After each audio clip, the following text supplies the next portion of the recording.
persatuan. Untuk Nabi kita mengatakan Assalamualaikum ya Rasulullah wa rahmatullahi wa barakatuh. Sallallahu wa sallama wa baraka alaika wa jazaka afdala ma jaza nabiyyan an ummati. Itu untuk Nabi sallallahu alaihi wasallam. Untuk Nabi tak boleh dikurangi. Kalau untuk sahabat Abu Bakar dan Umar, kalau kita tak hafal ikhwatul Islam, boleh bagi kita mengatakan Assalamualaikum ya Abu Bakrin, selesai. Assalamualaikum ya Umar, selesai. Tapi untuk Nabi tak boleh kita mengatakan Assalamualaikum ya Rasulullah, selesai. Tak boleh demikian. Untuk Nabi harus lengkap dan sempurna salam dan salawat serta doa di dalamnya. Sedang untuk sahabat Abu Bakar dan Umar, kalau kita hafal doanya Alhamdulillah, kita mengatakan Assalamualaikum ya Abu Bakrin wa jazaka an ummatil islami khairal jaza. Begitu juga untuk sahabat Umar kita menyebutkan Assalamualaikum ya Umar wa jazaka an ummatil islami khairal jaza. Kalau kita tak hafal, boleh kita mengatakan Assalamualaikum ya Abu Bakar, Assalamualaikum ya Umar. Tapi untuk baginda Rasulullah sallallahu alaihi wasallam kita mengucapkan Assalamualaikum ya Rasulullah wa rahmatullahi wa barakatuh. Sallallahu wa sallama wa baraka alaika wa jazaka afdala ma jaza nabiyyan an ummati. Itu yang perlu diketahui oleh kaum muslimin. Allahumma salli ala Muhammad wa ala ahli baitihi wa ala azwajihi wa dhurriyyatihi kama sallaita ala Ibrahim wa ala ali Ibrahim innaka Hamidum Majid. Allahumma barik ala Muhammad wa ala ahli baitihi wa ala azwajihi wa dhurriyyatihi kama barakta ala Ibrahim wa ala ali Ibrahim innaka Hamidum Majid. Ikhwatul Islam, saudara kaum muslimin, para tetamu Allah rahimani wa rahimakumullah. Sekarang kita akan kembali melanjutkan pembahasan kita, masih bercerita tentang kota Madinah. Dan di antara salah satu nama kota Madinah adalah Al-Mahfudhah. Di antara salah satu nama kota Madinah yang sebelumnya kita jelaskan ikhwatul Islam adalah Al-Mahfudhah. Kita senantiasa mengatakan Madinah itu memiliki nama yang banyak sekali, sebagaimana Makkah memiliki nama yang sangat banyak sekali. Bahkan Imam An-Nawawi rahimahullah ta'ala menyebutkan tidak akan kita jumpai kota yang memiliki banyak nama kecuali Makkah dan Madinah. Karena semakin banyak nama yang dimiliki oleh sesuatu di dalam kaidah bahasa Arab, maka itu menunjukkan kemuliaan yang ada pada dirinya. Semakin banyak memiliki nama, maka semakin mulia tempat tersebut atau yang dinamakan dengan nama tersebut. Dan yang paling banyak nama itu adalah Makkah, lebih daripada 100 nama. Begitu juga dengan Madinah, lebih daripada 100 nama untuk Madinah. Semakin banyak nama kota Madinah, maka itu merupakan di antara menunjukkan kemuliaan yang ada kepada kota Madinah. Makanya ini merupakan kaidah dalam bahasa Arab. Sesuatu yang punya banyak nama, maka itu semakin mulia. Maka terkenalah misalnya Nabi sallallahu alaihi wasallam. Sebahagian para ulama ikhwatul Islam menyebutkan Nabi sallallahu alaihi wasallam memiliki banyak nama, bahkan lebih daripada 300 nama untuk Nabi sallallahu alaihi wasallam. Kenapa demikian? Karena Nabi adalah orang yang termulia. Semakin banyak nama Nabi, maka semakin menunjukkan kemuliaan Nabi. Kalau sekiranya Nabi memiliki banyak nama, kira-kira berapa nama untuk Allah Subhanahu wa taala? Berapa nama untuk Allah Subhanahu wa taala? Kalau nama Allah 99, nama kota Madinah saja lebih dari 100, macam mana? Nama Nabi sallallahu alaihi wasallam lebih daripada 300, macam mana?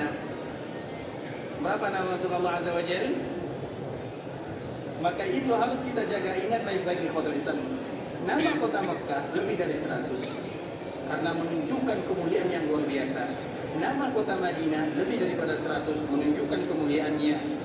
Nama Nabi lebih dari 300 Nabi sallallahu alaihi wasallam yang kita kenal dengan Al-Mukhtar, Al-Mustafa, Al-Syafi, Al-Mutawakkil, Al-Mahi, Al-Aqib, Al-Hashir, Al-Muqaffi, Ahmad, Muhammad, Nabiur Rahman, Nabiut Taubah, Al-Malhamah, Al-Marhamah. Apa nama Nabi sallallahu alaihi wasallam? Itu baru sedikit ikhwatul Islam. Nama Nabi banyak sekali. Kalau sekiranya nama Nabi 300, berapa nama untuk Allah Azza wa Jalla? Ya, terhingga. Berapa nama untuk Allah Azza wa Jalla?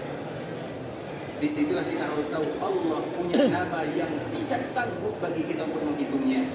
Karena kalau kita bisa menghitung nama Allah Azza wa Jalla, berarti kesempurnaan Allah terbatas. Dan Allah zat yang maha sempurna. Keterbatasan itu tidak ada pada Allah Subhanahu wa ta'ala. Bisa dipahami? Makanya di antara salah satu kalimat yang paling indah untuk merengek di hadapan Allah Azza wa Jalla, ini kalimat yang mesti diketahui oleh kaum muslimin. Allahumma inni abduk wa ibnu abdik wa ibnu amatik nasiyati biyadik madin fiya hukmuk adlun fiya qada'uk as'aluka bikulli ismin huwa lak sammaita bihi nafsak أو أنزلته في كتابك أو علمته أحدا من خلقك أو استأثرت به في علم الغيب عندك. Kalimat ini ikhwan Islam adalah kalimat seorang hamba yang merengek di hadapan Allah Azza wa Jalla. Kalimat mengemis, dan siapapun yang mengatakan kalimat-kalimat ini, maka dengan itulah Allah Subhanahu wa taala akan memudahkan doanya dikabulkan oleh Allah Azza wa Jalla. Hafal doanya? Enggak apa. Hafalan atau tak hafal? Ini kalimat pengakuan ikhwatul Islam, kalimat pujian, kalimat yang paling indah. Dan di antara salah satu bentuknya, as'aluka bikulli ismin huwa lak. Ya Allah, aku meminta kepadamu dengan semua nama yang engkau tahu dengan nama tersebut. Kita ini tak tahu tentang nama Allah kecuali sedikit. Dan di antara yang sedikit yang kita tahu itu hanya 99. Jadi apakah Allah punya nama 99? Jawabannya iya. Tapi apakah nama Allah hanya 99? Jawabannya Tidak. tidak. Allah hanya bagi tahu sedikit supaya mudah kita untuk menghafal dan mengetahuinya. Makanya siapa yang menghafal dan mengetahui dimasukkan oleh Allah Subhanahu wa taala dalam surga. Bukan berarti Allah punya 99, tapi Allah menyebutkan sedikit di antara namanya. Makanya kita mengatakan di dalam kalimat ini, as'aluka bikulli ismin huwa lak sammaita bihi nafsak. Ya Allah, aku memohon kepadamu dengan semua nama yang kau punya. Karena di antara tawassul yang paling indah dalam meminta dan bermohon serta beristighatsah adalah bertawassul dengan nama Allah. Dan kita kalau sebutkan semua nama Allah, kita tidak akan hafal. Maka di antara kalimat yang indah, dikala kita beristighatsah, bertawassul dengan nama Allah Azza wa Jalla, kita mengatakan as'aluka bikulli ismin huwa lak. Berarti seolah-olah kita sudah bertawassul dengan semua nama Allah yang Allah punya, walau kita tak tahu namanya satu persatu. Sammaita bihi nafsak, yang kau namakan, karena yang menamakan Allah adalah Allah sendiri. Kita tak bisa menamakan nama Allah Subhanahu wa taala. Sammaita bihi nafsak au anzaltahu fi kitabik, atau yang engkau turunkan sebahagian di dalam Al-Qur'an. Makanya kita lihat ujung-ujung ayat biasanya itu adalah nama-nama Allah Subhanahu wa taala. Karena itu yang diturunkan, tapi itu sedikit sangat ikhwatul Islam. Au anzaltahu fi kitabik au 'allamtahu ahadan min khalqik, atau yang kau ajarkan kepada sebagian hamba. Ada sebagian hamba yang diajarkan oleh Allah namanya yang tidak diajarkan kepada yang lain. Bahkan dulu terkenal ikhwatul Islam, ada umat Nabi Musa, bukan Nabi Musa tapi umat Nabi Musa. Dia itu diajarkan oleh Allah sebahagian nama Allah yang tidak diajarkan kepada siapapun. Tidaklah dia meminta kecuali pasti Allah kabulkan doanya. Terkenal ikhwatul Islam, di zaman Nabi Musa ini ada salah seorang yang dan tidak ada yang tahu, dan dia tidak mau membagi tahu. Karena apabila seseorang meminta dengan nama rahasia tersebut, pasti Allah kabulkan doanya, pasti. Au 'allamtahu an qad asta'sarta bihi fi 'ilmi al-ghaibi 'indak, atau engkau simpan dalam perkara-perkara yang kami tidak tahu. Maknanya ikhwatul Islam, Allah Subhanahu wa taala memiliki nama yang sangat banyak sekali. Sehingga tadi kita menyebutkan siapapun yang ingin berdoa kepada Allah Azza wa Jalla, di antara muqaddimah doa yang terindah adalah kalimat ini. Inilah bentuk di mana seorang hamba mengemis, merengek, merintih di hadapan Allah Subhanahu wa taala dengan kalimat-kalimat yang indah. Allahumma inni 'abduk wa ibnu 'abdik wa ibnu amatik nasiyati biyadik madin fiya hukmuk adlun fiya qada'uk as'aluka bikulli ismin huwa lak sammaita bihi nafsak aw anzaltahu fi kitabik aw 'allamtahu ahadan min khalqik aw ista'sarta bihi fi 'ilmi al-ghaibi 'indak an taj'al qur'ana rabi'a qalbi wa nura sadri wa dhahaba ghammi wa hammi. Sebutkan setelahnya semua yang kita ingin minta kepada Allah Azza wa Jalla. Maka ini merupakan di antara jalan doa-doa dikabulkan oleh Allah Subhanahu wa taala. Sudah hafal doa ini? Oh, Hafal atau tak hafal? enggak. Sudah hafal? Baik, sila. Dari awal, Allahumma inni 'abduk. Itu di pertengahan ya, as'aluka bi kulli ismin huwa lak, sampai dia dari awal, Allahumma inni 'abduk wa ibnu 'abdik wa ibnu amatik nasiyati bi yadik madin fiyya hukmuk adlun fiyya qada'uk as'aluka bi kulli ismin huwa lak sammaita bihi nafsak Aw anzaltahu fi kitabik. Karena nanti kalau separuh kita baca, separuh pula doa dikabulkan. Macam mana? Tadi kata Islam. Apa dari awal? Coba. Allahumma inni abduk wa ibnu abdik wa ibnu amatik nasiyati biyadik madin fiyya hukmuk adl fiyya qada'uk. Baru سميت به نفسك في كتابك أو علمته أحد من خلقك بعندك أن ربيع القلوب. Masya Allah artinya. Baik, Masya Allah. Semoga memberikan manfaatnya. Tapi nanti dihafal dari awal ya, lancar ya sama artinya. Kenapa kita mengatakan yang demikian ikhwatul Islam? Ini pembuka doa yang paling indah. Kita selalu mengatakan Nabi sallallahu alaihi wasallam ketika ingin meminta syafaat kepada Allah Subhanahu wa taala. Perhatikan baik-baik. Penduduk surga sudah masuk surga. Karena syafaat Nabi itu banyak bagiannya, dan di antara salah satu syafaat Nabi yang khusus untuk Nabi adalah surga. Tidak ada yang masuk surga kecuali Nabi yang pertama kali. Kemudian tidak ada yang masuk surga kecuali Nabi yang telah menyebutkan jalannya. Maka kita ini ikhwatul Islam, selain masuk surga, Nabi yang antarkan kita ke tempat kita masing-masing. Begitu sayangnya Nabi SAW kepada umatnya. Kemudian sampai di surga, Nabi tak puas. Nabi meminta kepada Allah, ya Allah, berikan derajat yang lebih mulia lagi kepada umatku. Itu disebut dengan syafaat. Jadi syafaat itu bukan hanya syafaat yang syafaat itu banyak sekali ikhwatul Islam.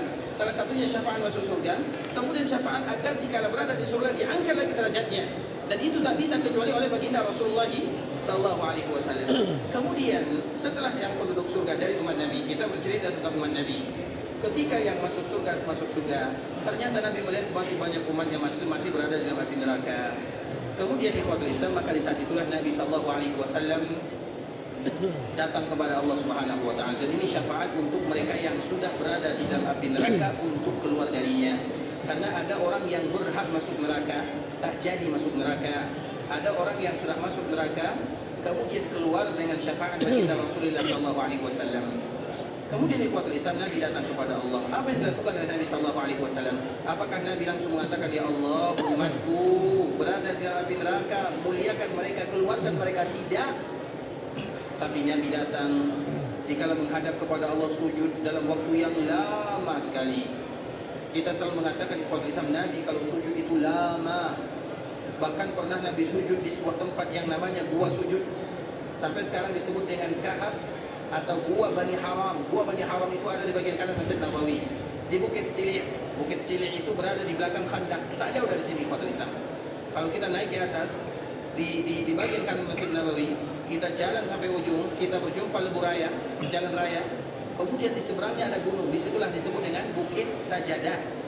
Disebut dengan Bukit Sajadah. Bukit Sajadah, kenapa disebut dengan Bukit Sajadah? Karena dulu Nabi sujud di sana. Kapan Nabi sujud? Ketika bersyukur kepada Allah Subhanahu wa taala. Berapa lama Nabi sujud? Para sahabat yang melihat Nabi sujud mengatakan, sampai-sampai kami berburuk sangka. Karena Nabi tak bergerak dalam sujudnya lama sekali, sampai kami berburuk sangka jangan-jangan Nabi wafat dalam keadaan sujud. Kira-kira sahabat berburuk sangka kepada Nabi. Makna berburuk sangka itu ikhwatul Islam, bukan berburuk sangka kepada Allah, bukan berburuk sangka kepada Nabi, tapi keadaan jangan-jangan Nabi dipanggil oleh Allah Subhanahu wa taala dalam keadaan sujud. Jadi Nabi sujud dalam 1 jam, dalam 1 jam setengah, dalam 2 jam, itu biasa bagi Nabi sallallahu alaihi wasallam. Kalau kita 15 menit sanggup tak? 20 menit sanggup? Sanggup Ustaz, tapi bangkitnya keluar bintang-bintang. Artinya sanggup atau tak sanggup? Tapi itu bisa dilatih kalau bisa. Dilatih 5 menit, 10 menit, 20 menit. Karena sujud itu adalah di antara ibadah momen yang paling mulia. Nah, Nabi sujud, dikala berjumpa dengan Allah Nabi sujud. Nabi tak meminta kepada Allah Azza wa Jalla, Nabi sujud. Lama sekali Nabi sujud. Kalau di dunia Nabi sujud 1 jam, 2 jam, bisa jadi nanti Nabi sujud 3 jam, 4 jam. Kemudian setelah Allah memperhatikan Nabi sujud dalam waktu yang lama, baru Allah mengatakan, ya Muhammad irfa' ra'sak. Wahai Muhammad, angkat kepalamu. Artinya berhenti sujud, sudah cukup. Wa qul yusma' lak. Katakan, aku akan dengarkan. Wasal tu'ta, minta, aku akan kabulkan. Washfa' tu syafa', kemudian berikanlah syafaat, aku akan izinkan. Ketika Allah mengatakan yang demikian, baru Nabi mengangkat kepalanya, kemudian mengatakan satu kalimat saja, ya Allah, permintaanku umatku masih banyak berada di dalam neraka, keluarkan mereka. Pada akhirnya Allah Subhanahu wa taala mengeluarkan semua umat Nabi yang masih ada iman di dalam hatinya, walau sebesar zarrah. Tahu makna zarrah? Kecil. Apa itu zarrah? Zarrah itu ikhwatul Islam, semut hitam yang sangat kecil. Itu disebut dengan zarrah. Jadi zarrah itu bukan atom yang kita terjemahkan ya. Atom itu ada tak di zaman Nabi? Nabi tahu atau tak tahu? Zarrah itu benda yang terlihat.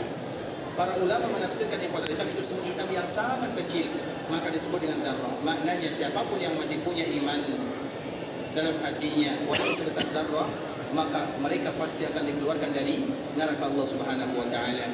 Oleh karena itu ikhwatul Islam, kita kembalikan kepada Nabi. Ketika Nabi sujud dalam waktu yang lama, maka disitulah Nabi menyebutkan semua nama-nama Allah Subhanahu wa taala, semuanya.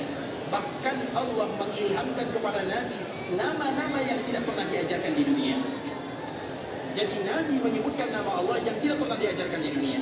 Makanya mengapa kita menyebutkan kalimat ini adalah kalimat rahasia kalau kita ingin berdoa kepada Allah Azza wa Jalla. Dan kita datang ke sini untuk berdoa. Kemarin kita telah menyebutkan doa di sini mahal. Bayarannya itu ikhwatul Islam 30 juta atau 10.000 ringgit, 10.000 rial. Mahal berdoa di sini, mahal. Makanya kalau doa mahal, perbanyaklah doa. Jangan perbanyak belanja. Jangan sampai banyak lagi mahal belanja daripada mahal doa. Doa di sini mahal.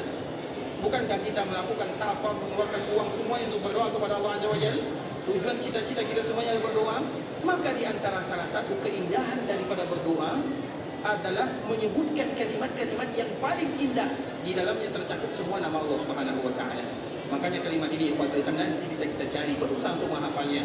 Insyaallah satu hari bisa bagi kita menghafalnya kalau mau. Allahumma inni abduk وابن عبدك وابن أمتك ناصيتي بيدك ماض فيه حكمك عدل فيه قضاؤك أسألك بكل اسم هو لك سميت به نفسك أو أنزلته في كتابك أو علمته أحدا من خلقك أو استأثرت به في علم الغيب عندك أن تجعل القرآن ربيع قلبي ونور صدري وذهاب غمي وهمي. Kemudian minta semuanya kepada Allah Azza wa Jalla. Ya Allah, ini sebutkan semuanya. Doanya panjang atau pendek? Panjang bagi yang tak hafal, pendek bagi yang lancar. Tapi Pak Islam, tadi kita sengaja menyebutkan yang demikian tentang nama Nabi Sallallahu Alaihi Wasallam